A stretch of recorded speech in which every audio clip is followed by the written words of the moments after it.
Dear student, आप सभी का आज के सेशन में वेलकम कर रहा हूं।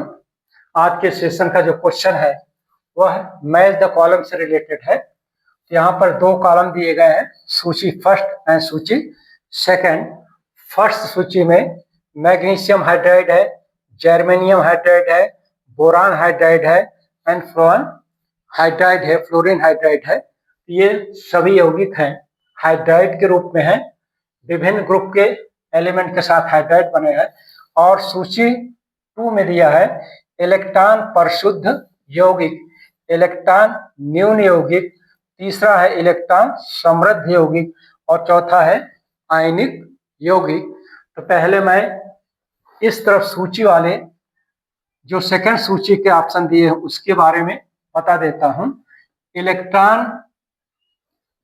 इलेक्ट्रॉन परिशुद्ध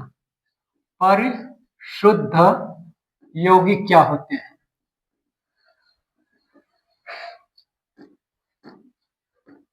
वे यौगिक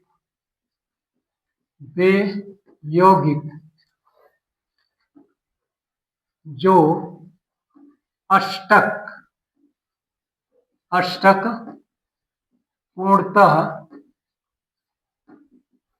पूर्ण करते हैं,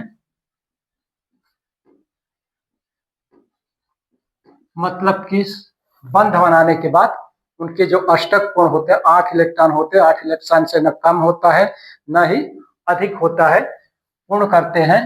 को इलेक्ट्रॉन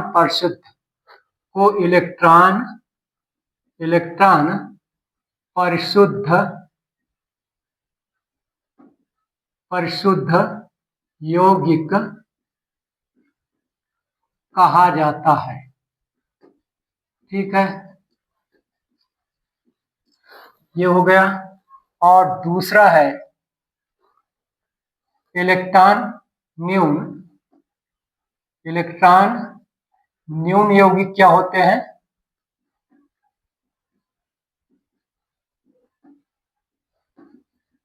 वे यौगिक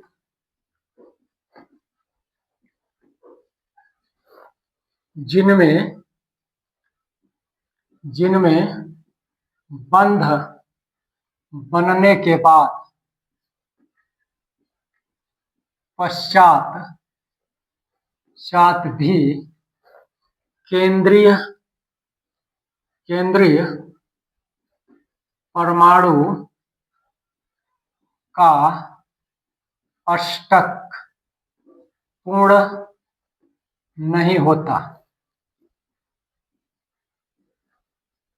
है, को न्यून या फिर इनको इलेक्ट्रॉन न्यून यौगिक कहा जाता है। इस तरह से।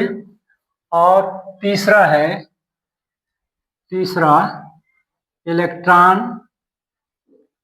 इलेक्ट्रॉन समृद्ध यौगिक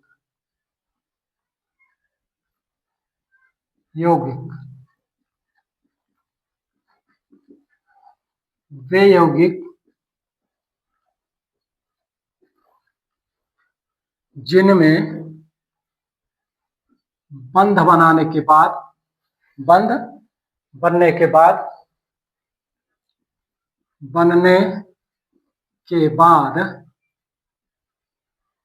संयोजकता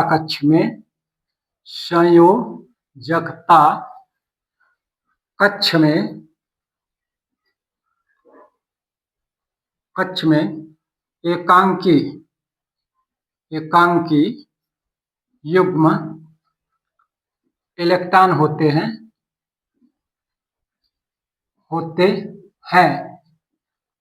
को इलेक्ट्रॉन समृद्ध यौगिक कहा जाता है। इस तरह से ये 3 कॉन्सेप्शन आपको क्लियर हो गया। पहला है परिशुद्ध यौगिक क्या होते हैं, कि मतलब बंध बनाने के बाद जो केंद्रीय धातु परमाणु होता है, अधातु परमाणु होता है, उसका अष्टक अगर पूर्ण हो जाए, मतलब 8 इलेक्ट्रॉन उसके आउटर मोस्ट ऑर्बिट हो जाए, वैलेंसी शेल में हो जाए, तब वो यौगिक क्या बोला जाएगा, इलेक्ट्रॉन परिशुद्ध यौगिक।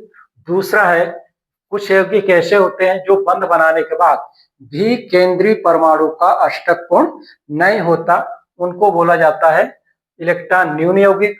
और कुछ यौगिक ऐसे होते हैं जो बंध बनाने के बाद उनके वैलेंसी शेल में लोन पेयर ऑफ इलेक्ट्रॉन या कुछ इलेक्ट्रॉन बचे रहते हैं, ऐसे यौगिक को क्या बोला जाता है, इलेक्ट्रॉन समृद्ध यौगिक। और आयनिक यौगिक तो आप तो जानते हैं, 2 आयन से बने हुए यौगिक को क्या बोलते हैं, आयनिक यौगिक। तो अब इनको इनका कंसेप्शन क्लियर होने के बाद सबसे पहले आप इलेक्ट्रॉन न्यून यौगिक, ये 11th में आप पढ़ चुके हैं कि बोरान एक इलेक्ट्रॉन न्यून यौगिक होता है।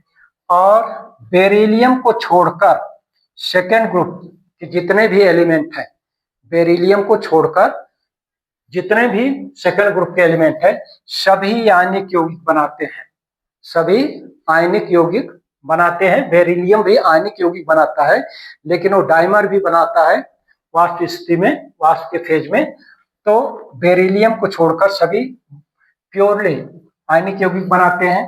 तो 2 तो आपका कंफर्म हो गया कि C related to second and first related to fourth. रही बात अब जर्मेनियम, तो जर्मेनियम 14 समूह का एलिमेंट है, मतलब कि कार्बन फैमिली का है।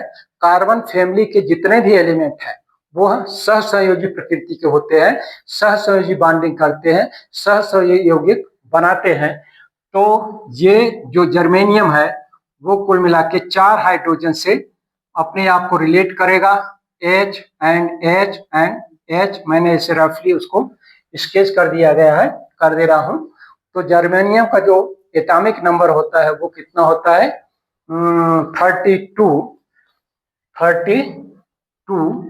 तो 32 का अगर आप देखेंगे इलेक्ट्रॉनिक विन्यास तो ये हो जाएगा 2, 8 एंड 18, ये हो जाएगा। और ये हो जाएगा मतलब 4 आउटर मोस्ट ऑर्बिट में। इसको अष्टक पूर्ण करने के लिए 4 इलेक्ट्रॉन की आवश्यकता होती है, जैसे कार्बन को होती है। तो 14 समूह के तत्व जो होते हैं उनके आउटर मोस्ट ऑर्बिट या वैलेंसी शेल में 4 इलेक्ट्रॉन ही पाए जाते हैं। और इनको 4 इलेक्ट्रॉन कंप्लीट करने के लिए, अष्टक पूर्ण करने के लिए रिक्वायर्ड होते हैं। ये 4 इलेक्ट्रॉन इसके द्वारा शेयर कर दिए जाते हैं, किसके द्वारा, हाइड्रोजन के द्वारा।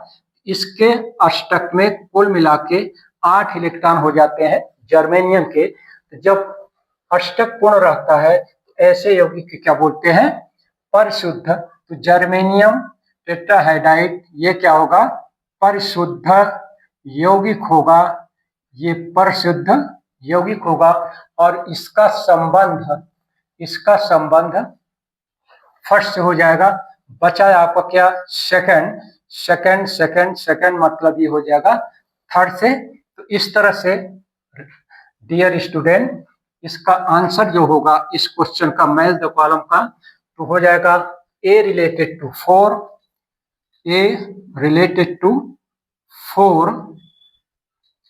से हो जाएगा इस तरह से। B रिलेटेड टू 1 से हो जाएगा। C रिलेटेड टू 2 सेकंड से इसका संबंध है।